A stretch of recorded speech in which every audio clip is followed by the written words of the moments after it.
إن الحمد لله نحمده ونستعينه ونستغفره ونعوذ بالله من شرور أنفسنا ومن سيئات أعمالنا من يهده الله فلا مضل له ومن يضلل فلا هادي له وأشهد أن لا إله إلا الله وأشهد أن محمدا عبده ورسوله يا أيها الذين آمنوا اتقوا الله حق تقاته ولا تموتن إلا وأنتم مسلمون يا أيها الناس اتقوا ربكم الذي خلقكم من نفس واحدة وخلق منها زوجها وبث منهما رجالا كثيرا ونساء واتقوا الله الذي تساءلون به والأرحام إن الله كان عليكم رقيبا يا أيها الذين آمنوا اتقوا الله وقولوا قولا سديدا يصلح لكم أعمالكم ويغفر لكم ذنوبكم ومن يطع الله ورسوله فقد فاز فوزا عظيما أما بعد فإن خير الحديث كتاب الله وخير الهدي هدي محمد صلى الله عليه وسلم وشر الأمور محدثاتها وكل محدثة بدعة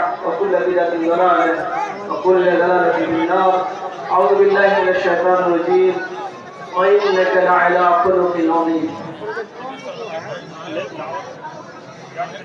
صدر محترم اسٹیج پر مولانا رفوع علماء کرام معزز سامعین و سامعات السلام علیکم ورحمۃ اللہ وبرکاتہ۔ خطبہ مسنونہ کے بعد میں نے ایک چھوٹی سی آیت تلاوت کی ہے، اسی آیت کو موضوع بناتے ہوئے میں کچھ دیر آپ کے سامنے گفتگو کروں گا۔ اللہ تعالیٰ سے دعا ہے کہ اللہ تعالیٰ مجھے حق بات کہنے اور اس پر چلنے اور آپ تمام لوگوں کو اس کو سننے اور اس پر چلنے کی توفیق عطا فرمائے، آمین۔ بڑا کر دو۔ اسلام ایک ایسا درخت ہے جس کے ہر پھول میں روحانی مہک اور جس کی ہر کلی میں اخلاق و کردار کے نقوش ہیں۔ اسلام ایک آفاقی دین ہے، اللہ تبارک و تعالیٰ کی طرف سے نازل شدہ دین ہے، اور یہ دین انسان کی تمام ضرورتوں کو پورا کرتا ہے۔ کس طریقے سے ایک آدمی کو ایک انسان کو کس طریقے سے انسانوں کو اس دنیا میں زندگی گزارنا چاہیے، کیسے ان کے تعلقات میں ایک دوسرے لوگ نماز پڑھتے ہیں، صدقہ خیرات کرتے ہیں، روزہ رکھتے ہیں، لیکن دیکھیے معاملات بہت ہی خراب ہیں۔ بات چیز ایسی ہے کہ لوگ اسے بھاگتے ہیں۔ تو میرے بھائیوں دوستوں، اخلاق بہت ہی قیمتی چیز ہے، لیکن اس کی طرف لوگ دھیان نہیں دیتے۔ لوگ اخلاق سے اپنے آپ کو اچھے اخلاق سے اپنے آپ کو مزین نہیں کرتے، اور آج کے اس دور میں، اس پرفکر دور میں، اس خطرناک دور میں ضرورت اس بات کی ہے کہ ہم اپنے آپ کو اچھے اخلاق والا بنائیں۔ حضرت عائشہ رضی اللہ عنہا سے پوچھا گیا کہ نبی صلی اللہ علیہ وسلم کے اخلاق کیسے تھے، تو حضرت عائشہ رضی اللہ عنہا فرماتی ہیں کان خلقہ القرآن، آپ کے اخلاق تو قرآن ہے، تم لوگ قرآن نہیں پڑھتے، جو کچھ قرآن میں ہے وہی نبی صلی اللہ علیہ وسلم کرتا ہے۔ تو نبی صلی اللہ علیہ وسلم اس قرآن پر عمل کرتے تھے، اس قرآن پر عمل کرتے تھے، عمل کر کے دکھلاتے تھے کہ قرآن میں کیا ہے، اللہ تبارک و تعالیٰ ہم سے اور آپ سے کیا چاہتا ہے۔ لیکن آج ہم اور آپ بھی قرآن پڑھتے ہیں، لیکن دیکھ لیجیے اخلاق کیسا ہے۔ اخلاق لوگوں کا جھوٹتا جا رہا ہے، تھوڑی تھوڑی باتوں پر غصہ ہو جانا، گالی دینا، برا بھلا کہنا، لوگوں کے حقوق غصب کر دینا، بے ایمانی کرنا، چوری کرنا، جھوٹ بولنا، باتوں بات میں گالی دینا۔ آج تو بعض لوگ تہذیب اور ثقافت سمجھتے ہیں کہ بات بات میں گالی دینا۔ بڑے اچھے اچھے لوگوں کو میں نے دیکھا بات کرتے تو گالی دیتے۔ بھئی آپ کے کندھے پر کرام کاتبین ہیں جو آپ کے ہر بات لکھتے ہیں، پھر آپ گالی کیوں دیتے ہیں؟ گالی نہیں دیں گے تب بھی آپ کی بات پوری ہو جائے گی. لیکن آپ پتہ نہیں آپ کون سا پیر اپنے آپ کو سمجھتے ہیں کہ آپ کی بات بغیر گالی سے ختم نہیں ہوتی. یہ ایک مسلمان کو ایک بار 100 بار سوچنا چاہیے. یہ اخلاق کی پستی ہے. اخلاق کا کون سا یہ مرتبہ ایسا کیا ہے کہ بات میں گالی کیا جائے. میرے بھائی اور دوستوں، اللہ کے نبی صلی اللہ علیہ وسلم فرماتے ہیں اکمل المؤمنین ایمانا احسنهم خلقا. کامل ایمان والا آدمی وہی ہے جس کے اخلاق اچھے ہوں، جس کے اخلاق اچھے ہوں، جس کی بات چیت اچھی ہو. اور قرآن سے کیا مطلب ہے؟ یعنی قرآن کے اندر جو کچھ بھی امر نہیں ہے اس کو اللہ کے نبی صلی اللہ علیہ وسلم اس پر عمل کر کے آپ نے سکھایا ہے. جن چیزوں سے منع کیا گیا اس سے رک کر کے لوگوں کو دکھایا. لیکن آج ہم اور آپ قرآن مجید کی تلاوت کرتے ہیں لیکن اس کا حق ادا نہیں کرتے. جس طریقے سے قرآن مجید کی تلاوت کا حق ہے ہم اس کے مطابق نہیں چلتے، اس طریقے سے ہم تلاوت نہیں کرتے، اس کے معنی اور مفہوم پر غور نہیں کرتے. اگر ہم لوگ قرآن مجید کی جو چھوٹی سی سورۃ فاتحہ ہے جس کو ہم ہر نماز میں پڑھتے ہیں، اگر اس کے معنی پر غور کر لیں تو ہمارے بڑے مسائل حل ہو جائیں گے، بڑے مسائل حل ہو جائیں گے. اور میں یہ بات جگہوں پر بہت سی جگہوں پر بیان کیا کہ مکے میں ایک عالم خطبہ دیے اور مجھ سے کہا کہ آپ خطبے کا ترجمہ کر دو. تو انہوں نے کہا خطبے میں کہ جو لوگ نماز پڑھتے ہیں اور نماز میں جو سورتیں پڑھتے ہیں ان کے معنی نہیں آتے تو ان کی نماز نہیں ہوتی. حالانکہ میں ان کے اس قول سے موافق نہیں ہوں لیکن انہوں نے یہی بات کہی کہا ان کی نماز نہیں ہوتی. آپ کر سکتے ہیں ہم لوگ کو ہندوستانی ہے، ہماری زبان عربی نہیں ہے، ہم سورۃ فاتحہ کا معنی کیسے جانیں گے. لیکن اگر آپ غور کریں تو سورۃ فاتحہ کا معنی تفسیر یاد کرنے میں کتنا دن لگے گا؟ 1 مہینہ 2 مہینہ 1 ہفتہ 2 ہفتہ کتنا دن لگے گا؟ آپ سیکھ لیں گے. لیکن آپ سیکھنا نہیں چاہتے، آپ غور نہیں کرتے. تو میرے بھائی اور دوستوں کہنے کا مطلب یہ ہے اب جیسے اسی میں قرآن مجید میں حقوق بیان کیے گئے میراث میں کہ لڑکوں کا بیٹوں کا کتنا ہے، بیٹیوں کا کتنا ہے، اور اللہ تعالیٰ آخر میں کہتا ہے کہ یہ اللہ کی حد ہے. ان حد کی جو پابندی کرے گا، ان حدود کے مطابق جو چلے گا اللہ تعالیٰ اس کو جنت میں داخل کرے گا، ہمیشہ ہمیشہ نہیں اور جنت میں رہے گا. اور جو ان حدود کی مخالفت کرے گا، خلافت کرے گا، وہ ہمیشہ ہمیشہ جہنم میں جائے گا.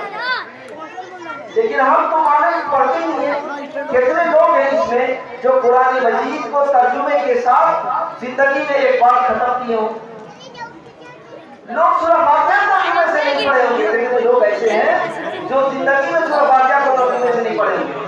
تو یہ میرے بھائیوں بہت بڑی کمی ہے، یہ بہت بڑی کمی ہے. جب آپ ترجمے سے نہیں پڑھیں گے تو آپ کو کیا معلوم ہوگا کہ قرآن مجید میں کیا ہے. یہ گویا کہ اللہ تبارک و تعالیٰ کا ایک پیغام ہے عام انسان کے لیے، اور ہم اس کو ترجمے سے نہیں پڑھیں گے تو کیا سمجھیں گے.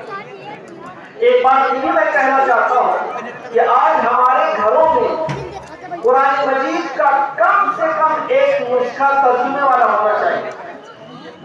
کوئی گھر ایسا نہیں ہو جس میں قرآن مجید ترجمے کے ساتھ نہ ہو.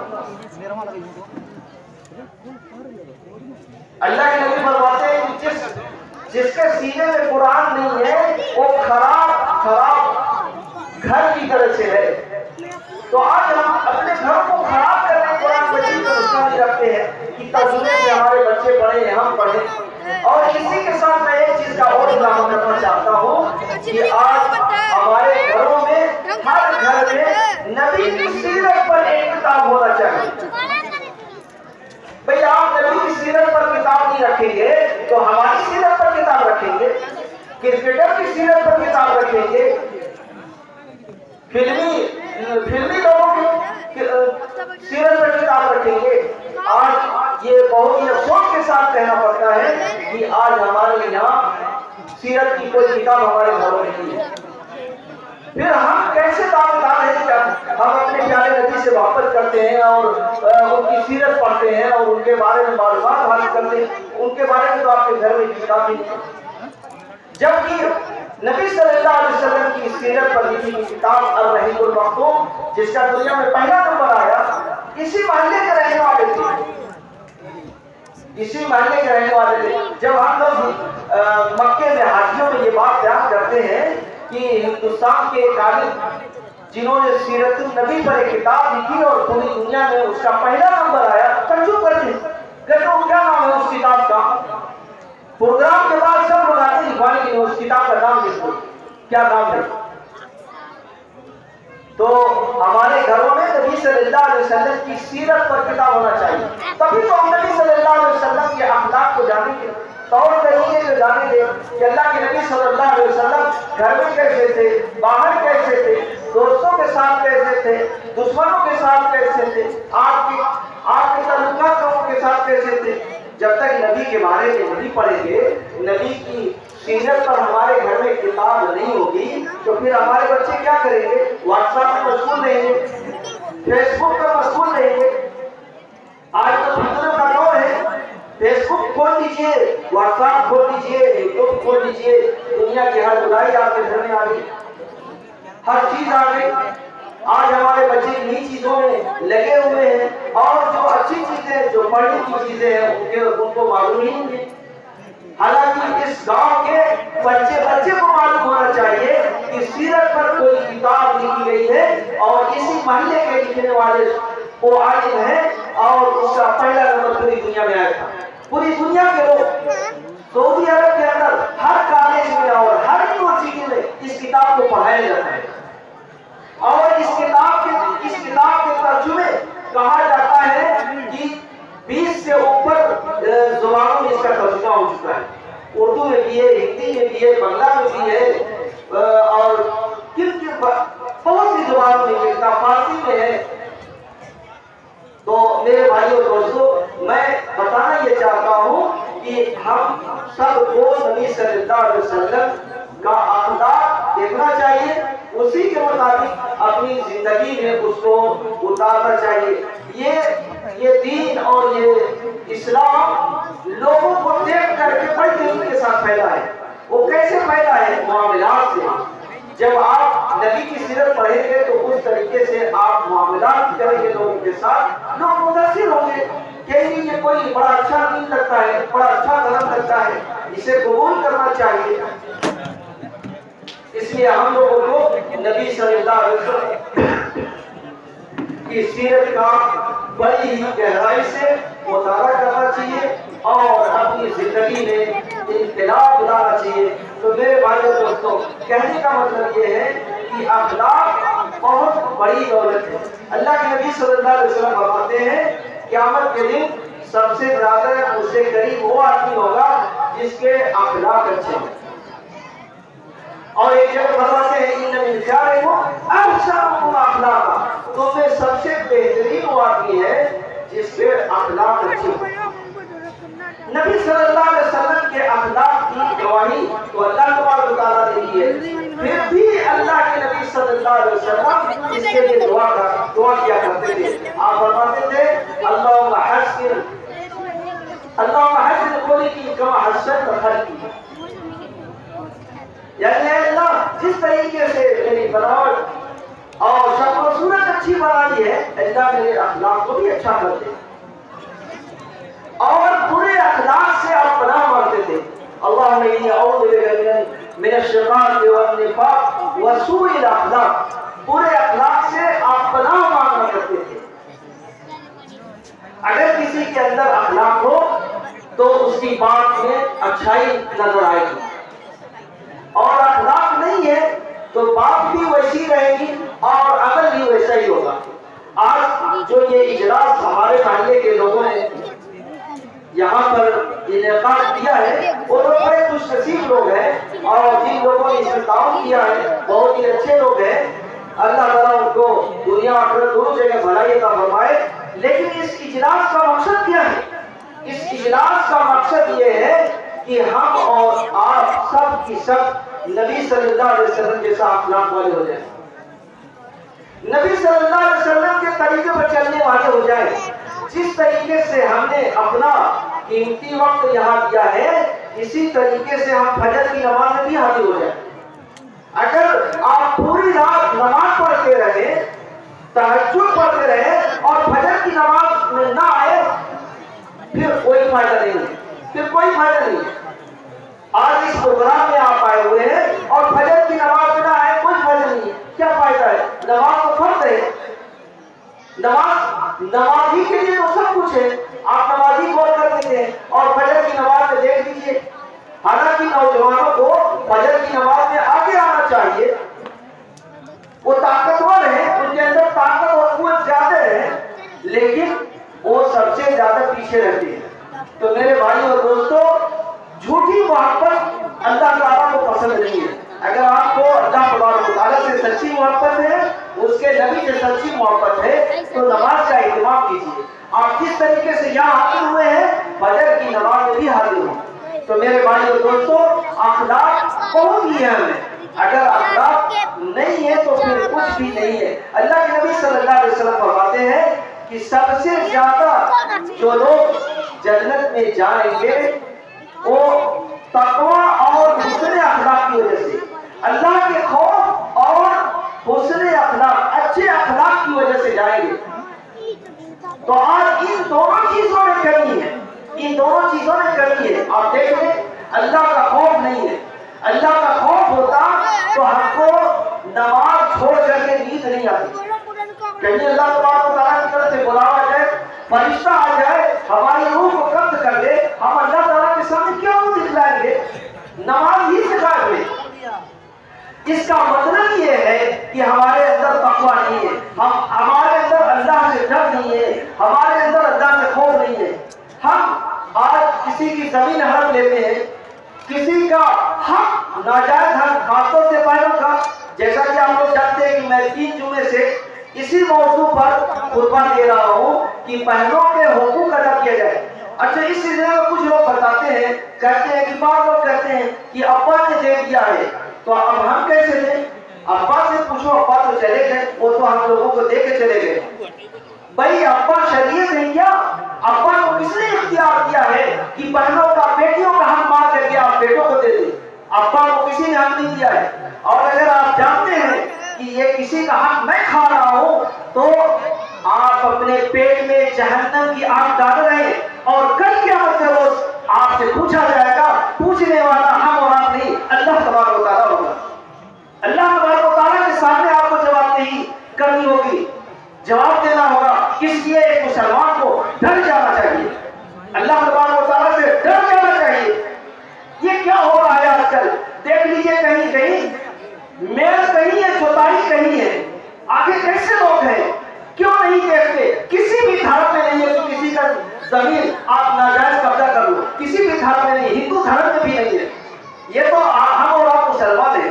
میل کہیں ہے، نشان کہیں ہے، جوتائی کہیں ہو رہی ہے. پیٹ میں کیا جا رہا ہے؟ حرام جا رہا ہے، اس میں سے حرام تو جا رہا ہے. ذرا دیکھ لو، ہمارے اور آپ کے نبی صلی اللہ علیہ وسلم حرامات سے کیسے بچتے تھے. اللہ کے نبی صلی اللہ علیہ وسلم فرماتے ہیں کہ میں کبھی کبھی بستر پر آتا ہوں، دیکھتا ہوں کہ کوئی کھجور ہے، لیکن اس ڈر سے نہیں کھاتا ہوں کہ کہیں صدقے کی کھجور نہ ہو. جبکہ اللہ کے نبی صلی اللہ علیہ وسلم محتاج ہیں، ضرورت مند ہیں، بھوکے ہیں، پیاسے ہیں، لیکن ایک کھجور مومن سے بچنے نہیں ڈالتے کہ کہیں ایسا نہ ہو کہ صدقے کی کھجور ہو. اور آج لوگ کس طریقے سے ناجائز چیزیں لے رہے ہیں، ان کے اندر اللہ کا خوف نہیں ہے، اللہ کا ڈر نہیں ہے. اللہ کا ڈر ہوتا تو ایسا کبھی نہیں کرتے. اس لیے اس رب العالمین کے سامنے کھڑے ہونا ہے. تو میرے بھائی اور دوستو، میں یہ کہہ رہا تھا کہ سب سے زیادہ جس چیز کی وجہ سے لوگ جنت میں جائیں گے، اللہ کا خوف اور اللہ کا تقویٰ اور حسن خلق ہے، اچھے اخلاق ہیں. اس لیے ان دونوں چیزوں میں بہت زیادہ کمی ہے. اس میں سدھار کی ضرورت ہے، اصلاح کی ضرورت ہے. اپنے گریبان میں جھانک کر اپنا محاسبہ کرنے کی ضرورت ہے. اور ان چیزوں میں نہیں آئیے جو بعض لوگ سوچتے ہیں. بعض لوگ کہتے ہیں، دیکھتے ہیں میں ایک آدمی کا واقعہ ذکر کرتا ہوں ہمارے بغل میں، وہاں مکے میں رہتا ہے، پاکستان کے نماز ایک وقت کی نہیں پڑھتے۔ میں نے کہا کہ آپ نماز تو پڑھا کیجئے، مرنا ہے، دیکھیے آپ کا پڑوسی کل مر گیا، آپ بھی ایک دن چلے جائیں گے، ہم بھی چلے جائیں گے، نماز کیوں نہیں پڑھتے؟ کہتے آپ بات تو صحیح کرتے ہیں لیکن کیا بتائیں۔ پھر میں کہا تو پھر پڑھے گی تو کیا جواب دیں گے؟ کچھ تو لے کے جانا چاہیے نا یہاں سے۔ کہتے وہاں دیکھا جائے گا، کہتے ہیں وہاں جائیں گے تو دیکھا جائے گا۔ میں کہا وہاں کیا دیکھو گے؟ آپ کا پورا گاؤں آپ کے ساتھ پورا رہے گا، آپ قبر میں جاؤ گے کیا دیکھو گے؟ فرشتے ہوا لے جا کے کیا دیکھو گے؟ وہاں پر کیا کر پاؤ گے؟ تو کہتے ہیں وہاں دیکھا جائے گا۔ اور آج لگتا ہے لوگ زبان سے تو نہیں کرتے لیکن دل میں یہی بات ہے، دیکھا جائے گا، لوگوں کا حق ہمارے اوپر ہے، دیکھا جائے گا، وہاں دیکھیں گے کیا ہوتا ہے۔ ارے کیا ہوگا وہاں پر؟ وہی ہوگا جو اللہ تعالیٰ نے قرآن مجید میں بیان کیا ہے، جو اس کے نبی نے بیان کیا ہے۔ میں یہاں پر ایک حدیث اور بھی سنا دوں لوگوں کو تاکہ معلوم ہو جائے، حالانکہ یہ بات میں بیان کر چکا ہوں۔ ایک صحابی، ایک عورت اوس کر کے ایک عورت مروان کی عدالت میں آتی ہے اور کہتی ہے کہ میری زمین کا کچھ حصہ سعید بن زید نے ناجائز قبضہ کر لیا ہے۔ سعید بن زید کون ہے؟ یہ ان 10 خوش نصیب صحابہ میں سے ہے جن کو اللہ کے نبی صلی اللہ علیہ وسلم نے دنیا میں جنت کی بشارت دی، دنیا میں جنت کی بشارت دی تھی۔ وہ صحابی ہے اور مروان تابعی ہے۔ ان کی عدالت میں یہ عورت آتی ہے، کہتی کہ انہوں نے قتل بلایا گیا، عدالت ہے، کیس ہے آپ کے خلاف، مقدمہ ہے آپ کے اوپر، آپ بہت مرتبے والے ہیں لیکن مقدمے میں تو آنا پڑے گا۔ آتے ہیں اور ان کو بتایا جاتا ہے کہ اس عورت نے آپ کے اوپر کیس کیا ہوا ہے کہ آپ نے اس کا زمین کا کچھ حصہ ناجائز طریقے سے لے لیا ہے۔ تو وہ کہتے ہیں کہ میں نے اللہ کے نبی صلی اللہ علیہ وسلم سے یہ مبارک حدیث سنی ہے کہ جو آدمی کسی کی جائیداد زمین کا کچھ حصہ ناجائز طریقے سے قسم کر لے گا تو اللہ تبارک و تعالیٰ اتنی زمین کے 7 طبق اس کے گردن میں توق بنا کر کے قیامت کے روز ڈالے گا۔ میں نے یہ حدیث نبی سے سنی ہے، بھلا میں ایسا کر سکتا ہوں؟ میں نے نبی سے سنی ہے، میں ایسا کر سکتا ہوں؟ قطعاً نہیں، میں ایسا نہیں کر سکتا، میں نے اللہ کے نبی سے یہ بات سنی ہے۔ چنانچہ مروان اتنا متاثر ہوا، اس نے کہا کہ آج کے بعد کبھی بھی میں آپ سے دلیل طلب نہیں کروں گا، کبھی آپ سے بینہ نہیں مانگوں گا۔ پھر وہ سعید بن زید اسی جگہ اس عدالت میں کہتے ہیں اے اللہ اگر یہ عورت جھوٹی ہے تو تو اس کو ادا کر دے اور اس کے کھیت کے کنویں میں اس کو موت دے دے۔ چنانچہ وہ عورت اندھی ہو گئی اور کہتی تھی مجھے سعید بن زید کی بددعا لگ گئی ہے، اور ایک دن اسی کھیت کے کنویں میں گر کر کے مر گئی اور وہی اس کا مدفن ہو گیا۔ تو میرے بھائی اور دوستو، ہم اور آپ کی یہ حدیث سنتے ہیں لیکن ہمارے کو فتویٰ صحیح نہیں کرتا۔ وہی حدیث ہے، امام ترمذی رحمہ اللہ کہتے ہیں کہ ترمذی جس گھر میں سنن ترمذی جس گھر میں پڑھی جائے گی گویا کہ اس میں نبی بول رہا ہے، اس لیے کہ نبی کی باتیں ہیں۔ تو نبی کی بات سن کر کے ہم متاثر نہیں ہوتے، لیکن وہ صحابہ کرام جن کو دنیا میں جنت کی بشارت کی گئی تھی وہ متاثر ہوتے تھے۔ کتنا فرق ہے، ہمارے پاس کوئی سرٹیفکیٹ نہیں ہے لیکن ہم متاثر نہیں ہوتے، لیکن لوگ متاثر، لیکن وہ صحابہ کرام کے پاس سرٹیفکیٹ تھی اللہ کی طرف سے رضی اللہ عنہ ورضوا عنہ، لیکن وہ متاثر ہوتے تھے۔ تو میرے بھائیوں دوستو، کہنے کا مطلب یہ ہے کہ ہمیں اپنا اخلاق اچھا بنانا چاہیے۔ اخلاق کا مطلب یہ ہے کہ ہمارا طور طریقہ اچھا ہو، معاملات اچھا ہو، کسی سے غلط ڈھنگ سے پیسہ نہ لیا جائے، کسی کا ناجائز کسی کی زمین پر ناجائز قبضہ نہ کیا جائے، کسی کے حقوق قسم نہ کیے جائے، اور بہنوں کے حقوق تو بہت ہی اہم ہے. وہ آپ کی بہن ہے, وہ آپ کے باپ کی بیٹی ہے, خون ایک ہی ہے. اس کے ساتھ ناانصافی بہت بڑی ناانصافی ہے, بہت بڑا جرم ہے. کیسے اللہ تبارک و تعالیٰ معاف کرے گا؟ تو میرے بھائیو دوستو, کہنے کا مطلب یہ تھا کہ ہم اپنے اخلاق کو ہر طریقے سے صحیح کریں, ہر طریقے سے, صرف ظاہری اعتبار سے نہیں کہ میٹھا مسکرا دیے, میٹھا بول دیے, بس یہی کافی ہے. نہیں, ہمارا اخلاق ہر طریقے سے صحیح ہونا چاہیے, معاملات میں بھی صحیح ہونا چاہیے, لوگوں کے ساتھ بھی صحیح ہونا چاہیے, اپنوں کے ساتھ بھی صحیح ہونا چاہیے. تو یہ اخلاق کی اہمیت ہے میرے بھائیو دوستو. اور اللہ کے نبی صلی اللہ علیہ وسلم کے اخلاق پر تو بڑی بڑی کتابیں لکھی گئی ہیں کہ اللہ کے نبی صلی اللہ علیہ وسلم کا اخلاق کتنا اچھا تھا, آپ لوگوں کے ساتھ کس طریقے سے برتاؤ کرتے تھے. میں گھروں میں رہنے والے یا شادی شدہ لوگوں کے لیے جو بات پر غصہ ہوتے ہیں, گرم ہو جاتے ہیں, ہاتھ بھی اٹھا دیتے ہیں, ان کے لیے ایک واقعہ میں رکھنا چاہتا ہوں. ایک بار اللہ کے نبی صلی اللہ علیہ وسلم ام المؤمنین عائشہ رضی اللہ عنہا کے گھر پر موجود تھے, اور ام سلمہ رضی اللہ عنہا نے کھانا ایک پیالے میں لے کر کے آئی, ایک صحن میں لے کر کے آئی. حضرت عائشہ رضی اللہ عنہا دیکھتی ہیں تو ان کو غصہ آ جاتا ہے, غیرت میں جاتی ہے, اور ایک اس پیالے کو توڑ دیتی ہے, مار دیتی ہے, اور پیالہ ٹوٹ جاتا ہے. اللہ کے نبی صلی اللہ علیہ وسلم کا تصور دیکھیے, اللہ کے نبی صلی اللہ علیہ وسلم کے حلم و قربانی دیکھیے, صبر دیکھیے کہ اللہ کے نبی صلی اللہ علیہ وسلم صرف اتنا کہتے ہیں کہ تمہاری ماں کو غیرت آ گئی, تمہاری ماں کو غیرت آ گئی. لوگوں سے کہتے ہیں کہ کھاؤ, تمہاری ماں کو غیرت آ گئی, اور آپ صلی اللہ علیہ وسلم خود کھانے کو اکٹھا کرنے لگتے ہیں, اور پھر ایک دوسرا برتن حضرت عائشہ رضی اللہ عنہا کے گھر سے لے کر کے ان کے گھر پہنچا دیتے ہیں. تو کہنے کا مطلب یہ ہے کہ اگر ہم اور آپ ہوں تو کیا معاملہ کرتے, کس طریقے سے پیش آتے. آج لوگ کس طریقے سے بیویوں کے ساتھ پیش آتے ہیں. اس واقعے میں ایک بڑی عبرت اور نصیحت ہے کہ اللہ کے نبی صلی اللہ علیہ وسلم اپنی بیویوں کے ساتھ کیسا معاملہ کرتے تھے, کس طریقے سے پیش آتے تھے. اللہ کے نبی صلی اللہ علیہ وسلم اپنے دشمنوں کے ساتھ بھی رحمتی تھے, ان کے ساتھ بھی کرم کا معاملہ کرتے تھے. اس سلسلے میں ایک عربی کا واقعہ بیان کیا جاتا ہے کہ ایک عربی, بلکہ بخاری کی روایت ہے کہ ایک عربی نبی صلی اللہ علیہ وسلم کے پاس آیا, اور عربی کہتے ہیں دیہاتی آدمی کو, جو دیہاتوں سے آتے ہیں, تھوڑا وہ سخت دل کے ہوتے ہیں, سخت اور تھوڑا کڑی زبان ہوتی ہے ان کی, اور آتے ہیں کہتے ہیں کہ اے محمد, اللہ تعالیٰ نے جو مال آپ کو دیا ہے اس میں سے مجھے بھی دیجیے, اور بڑی کڑک آواز میں بولتے ہیں. تو اللہ کے نبی صلی اللہ علیہ وسلم مسکرا دیتے ہیں اور صحابی سے کہتے ہیں کہ انہیں دے دیا جائے. تو اللہ کے نبی صلی اللہ علیہ وسلم کا اخلاق بڑا ہی پیارا تھا, بڑا ہی کریمانہ تھا. اس لیے ہم لوگوں کو بھی اپنا اخلاق اچھا بنانا چاہیے.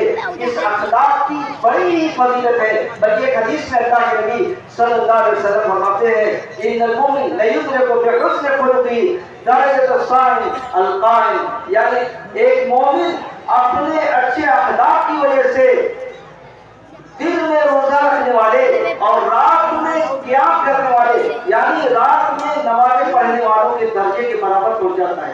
جو نفلی روزہ رکھتے ہیں دن میں اور رات میں نفلی نمازیں پڑھتے ہیں, ایک اچھے اخلاق والا انسان ان کے برابر ہو جاتا ہے. تو یہ اخلاق کی اہمیت ہے. اور ایک حدیث میں آتا ہے کہ اللہ کے نبی صلی اللہ علیہ وسلم فرماتے ہیں کہ میزان میں سب سے زیادہ جو ثقیل چیز ہے وہ حسن اخلاق ہے. تو اس اخلاق کی بڑی اہمیت ہے, بڑی قیمت ہے, اور اللہ کے نبی صلی اللہ علیہ وسلم نے برت کر کے اس کو دکھایا ہے. آپ دیکھیں کہ اللہ کے نبی صلی اللہ علیہ وسلم جب مکہ کے اندر تھے تو آپ کو کتنی اذیتیں دی گئی, کتنی تکلیفیں دی گئی, آپ کے جانسار صحابہ کو کس طرح سے سزایا گیا. لیکن جب آپ سن 8 ہجری میں مکہ کے اندر فاتحانہ انداز میں داخل ہوتے ہیں تو آپ نے کیا برتاؤ کیا, آپ نے ان لوگوں کے ساتھ کیا معاملہ کیا. زمین آسمان نے دیکھا, زمین نے سنا کہ اللہ کے نبی صلی اللہ علیہ وسلم نے تمام مکے کے باسیوں کو معاف کر دیا. لا تثریب علیکم، یعنی آج تمہارے اوپر کوئی پھٹکار نہیں ہے، کوئی پکڑ نہیں ہے، تم لوگ آزاد ہو جاؤ. سب کو معافی کا پیغام دے دیا، معافی نامہ سب کو دے دیا. تو میرے بھائیو دوستو، جب اس طریقے سے ان لوگوں نے دیکھا نبی صلی اللہ علیہ وسلم کے اخلاق کو، نبی صلی اللہ علیہ وسلم کے معاملے کو، نبی صلی اللہ علیہ وسلم کی محبتوں کو اور پیار کو، تو اکثر لوگ اسلام میں داخل ہو گئے. تو اکثر آج بھی لوگ مسلمانوں کو دیکھ کر کے اسلام میں داخل ہوتے ہیں، لیکن آج بہت قلیل لوگ ہیں، اس لیے کہ مسلمانوں کے اخلاق بدل گئے ہیں. اکثر لوگ آج کے زمانے میں قرآن مجید کو پڑھ کر کے داخل ہوتے ہیں. کیوں قرآن مجید کو پڑھ کے داخل ہوتے ہیں؟ اس لیے کہ اخلاق وہ نہیں رہا جو قرآن میں ہے. نبی صلی اللہ علیہ وسلم کے اخلاق کے بارے میں تو حضرت عائشہ نے بتا ہی دیا کان خلق القرآن، لیکن آج مسلمانوں کے اخلاق اس طرح سے نہیں ہے. اس لیے ہم سب کو اپنے اخلاق بنانے کی ضرورت ہے، اپنے طور طریقوں کو سدھارنے کی ضرورت ہے، اپنے بچوں کی تربیت کی ضرورت ہے، اور اپنے گھر کو اسلامی گھر بنانے کی اہم اور اشد ضرورت ہے، اور اپنے گھر کو قرآن مجید ترجمے والے قرآن مجید سے سجانے کی ضرورت ہے. اور کم سے کم ایک کتاب سیرت پر، اور میں مشورہ یہی دوں گا کہ یہ کتاب وافر تعداد میں موجود ہے، الرحیق المختوم، اس کو اپنے گھر میں رکھیں، اس کو پڑھیں اور اپنے بچوں کو اس کتاب کو پڑھیں. اس سے ہماری زندگی میں تبدیلی آئے گی، ہماری زندگی میں بدلاؤ آئے گا، اور ایک انقلاب آئے گا. لوگ قرآن کی طرف آئیں گے، لوگ حدیثوں کی طرف آئیں گے، لوگوں کے دلوں میں نبی سے محبت پیدا ہوگی. اگر ہم نبی کی سیرت پڑھیں گے تو پھر نبی سے محبت پیدا ہوگی اور نبی کے طریقے کو چلنے کی کوشش کریں گے. اور اگر ہم نبی کے سیرت سے دور جائیں گے، دور بھاگیں گے، تو اس کی جگہ پر کسی اور کی سیرت ہمارے اندر آ جائے گی، اور کسی اور کی کتابیں آ جائیں گی، اور پھر ہمارا سماج اور ہمارا معاشرہ یعنی بگاڑ کی طرف چلا جائے گا. اور آج آپ دیکھ ہی رہے ہیں کس طرح سے بگاڑ کی طرف ہمارا سماج اور معاشرہ جا رہا ہے. اللہ تعالیٰ سے دعا ہے کہ اللہ تعالیٰ ہم لوگوں کو نبی صلی اللہ علیہ وسلم کی سیرت پڑھنے اور اس پر چلنے کی توفیق عطا فرمائے. آمین. وآخر دعوانا الحمدللہ رب العالمین، وصلی اللہ علی نبینا محمد وعلی آلہ واصحابہ اجمعین.